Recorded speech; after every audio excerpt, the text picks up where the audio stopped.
Hi hello friends, welcome to tour with Vishu YouTube ಚಾನಲ್ಗೆ. ಇವತ್ತು ಬೆಂಗಳೂರಿಂದ ಅದ್ದಿನಕಲ್ಗೆ ಹೋಗ್ತಾ ಇದ್ದೀವಿ.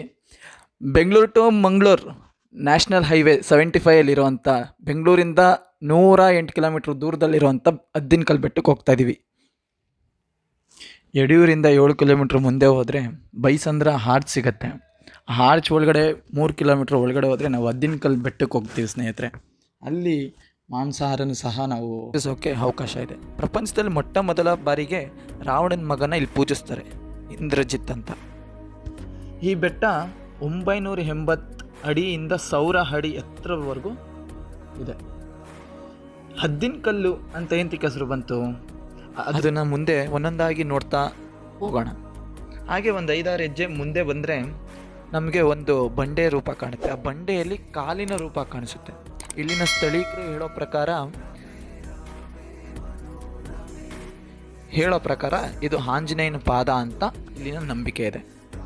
ಸ್ವಾಮಿ ಇಲ್ಲಿನ ಒಂದು ಕಾಲು ಇಲ್ಲಿಟ್ಟು ಹದ್ದಿನ ಹಾಗೆ ಬೆಟ್ಟದ ಮೇಲೆ ಹಾರಿ ಹೋಗಿ ನೆಲೆ ಊರ್ದ ಅನ್ನೋದು ಇಲ್ಲಿನ ನಂಬಿಕೆ. ಬನ್ನಿ, ಬೆಟ್ಟ ಹತ್ತುತ್ತಾ ಏನೇನು ಈ ಜಾಗದ ಮಹಿಮೆ ವಿಶೇಷತೆ ಏನು ಅಂತ ತಿಳ್ಕೊತಾ ಬೆಟ್ಟ ಹತ್ತನ.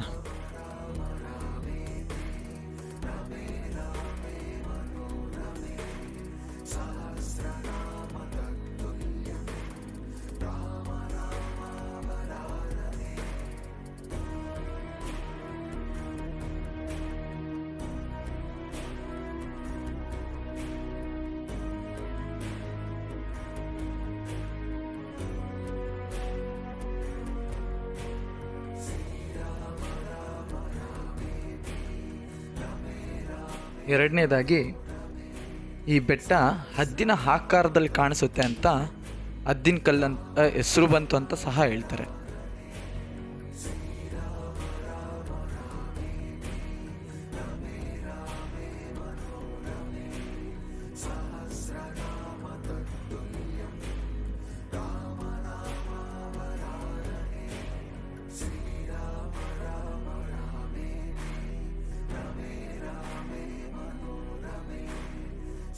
ನೀವು ಸಹ ನೋಡ್ತಾ ಇರ್ಬೋದು ಬೆಟ್ಟದ ಮಧ್ಯ ಕಲ್ಲುಗಳು ಯಾವ್ಯಾವ ಥರ ಇದೆ, ಎಷ್ಟು ಕಷ್ಟ ಆಗತ್ತೆ. ಬೆಟ್ಟ ಹತ್ತಬೇಕು ಅಂದರೆ ತುಂಬ ಕಷ್ಟಪಡಬೇಕಿದು. ಹತ್ತುತ್ತಾ ಅದೊಂಥರ ಕರು ಶೇಪಲ್ಲೇ ಬೆಟ್ಟ ಹತ್ತುತ್ತೆ.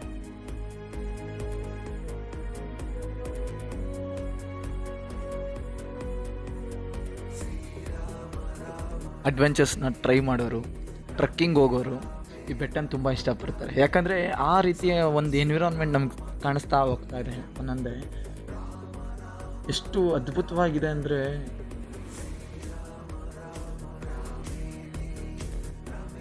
ನೋಡಿ, ಎಷ್ಟು ವ್ಯೂ ಎಷ್ಟು ಚೆನ್ನಾಗಿ ಕಾಣಿಸ್ತಾ ಇದೆ.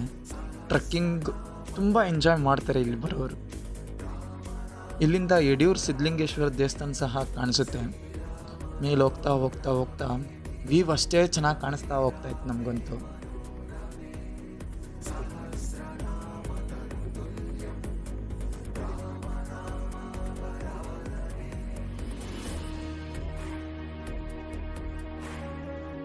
ಇಲ್ಲಿ ಎಂಥ ಕೆಟ್ಟ ಗಾಳಿ, ದೆವ್ವ, ಶಂಕೆ ಆ ಥರ ಏನೇ ಆಗಿದ್ರು ಇಲ್ಲಿ ಪರಿಹರಿಸ್ತಾರೆ ಅಂತ ಬೋರ್ಡ್ ಸಹ ಹಾಕಿದ್ದಾರೆ.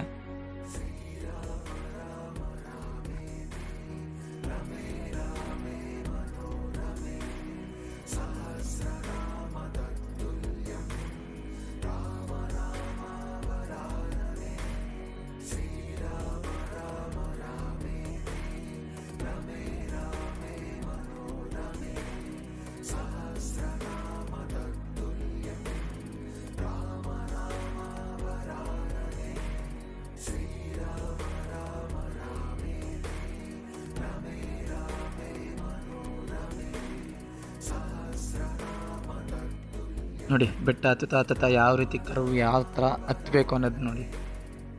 ತುಂಬ ಕಷ್ಟ ಇದು ಬೆಟ್ಟ ಹತ್ತೋದು. ಅದು ಬೆಳಗ್ಗೆ ಬೇಗ ಬಂದರೆ ಹತ್ಬೋದು, ಅರ್ಧ ಗಂಟೆ ಮುಕ್ಕಾಲು ಗಂಟೆಲೆಲ್ಲ ಹತ್ಬೋದು.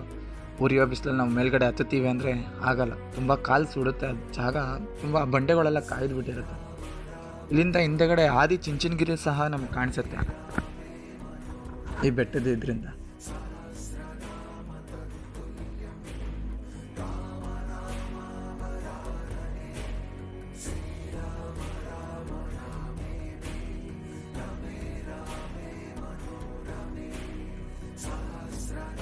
ಮೇಲ್ಗಡೆ ಬರ್ತಾ ಬರ್ತಾ ಮೇಲ್ಗಡೆ ಯಾವ ಅಂಗಡಿನೂ ಸಹ ನಮ್ಗೆ ಕಾಣಿಸ್ಲಿಲ್ಲ.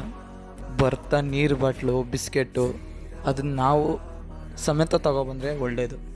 ಯಾಕಂದರೆ ಬಿಸಿಲು ನೀರು ದಾವ ಇದು ಹಾಗೇ ಆಗುತ್ತಲ್ವ.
ಅರ್ಧದ ಭಾಗದಷ್ಟಕ್ಕೂ ನಾವು ಹತ್ತಲಿಲ್ಲ.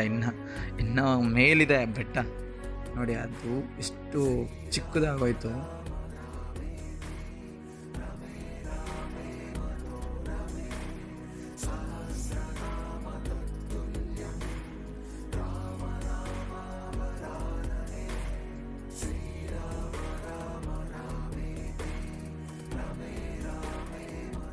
ಅಂತೂ ಹತ್ಬಿಟ್ವಿ ಬೆಟ್ಟನ.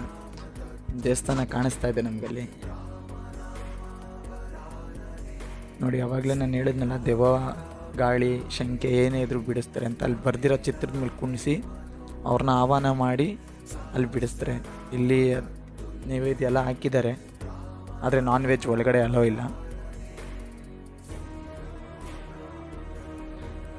ಅಂತೂ ಬೆಟ್ಟ ಹತ್ಬಿಟ್ಟು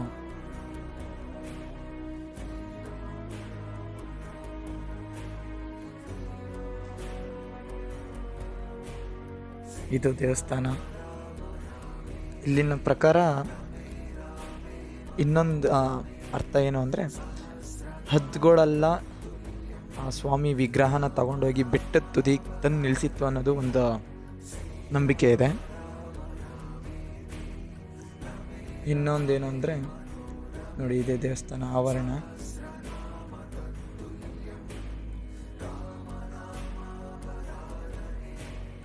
ಆ ಗರುಡಗಂಬದಲ್ಲಿ ಸ್ವಾಮಿ ನೆಲೆ ಊರಿರುವಂಥದ್ದು, ಆಂಜನೇಯ ಸ್ವಾಮಿ.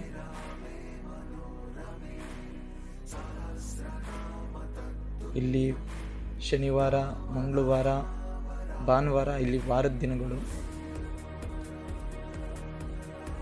ಇನ್ನೊಂದೇನಪ್ಪ ಅಂದರೆ, ಇದು ಚೋಳರ ಆಳ್ವಿಕೆ ಕಾಲದಲ್ಲಿ ನಿರ್ಮಿಸಿರುವಂಥ ದೇವಸ್ಥಾನ ಅಂತಲೂ ಸಹ ನಾವು ಕಾಣ್ಬೋದು. ಇದು ಸ್ವಾಮಿ ರೂಪ.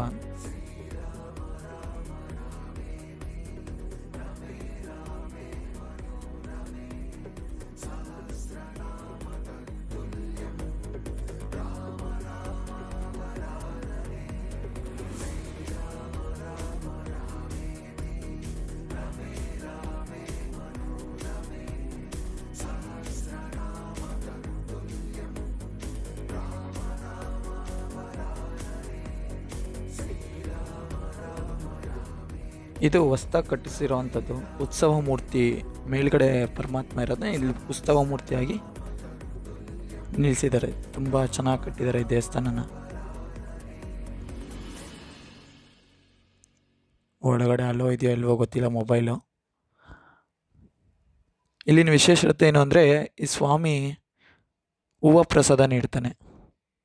ನಮ್ಮ ಏನೇ ಒಂದು ಕೆಲಸ ಆಗಬೇಕಾದ್ರೆ ಈ ಸ್ವಾಮಿ ಹತ್ರ ಹೂವು ಪ್ರಸಾದ ಕೇಳಿಕೊಂಡು ಹೋಗೋ ಪದ್ಧತಿ ಇದೆಯಂತೆ ಇಲ್ಲಿ.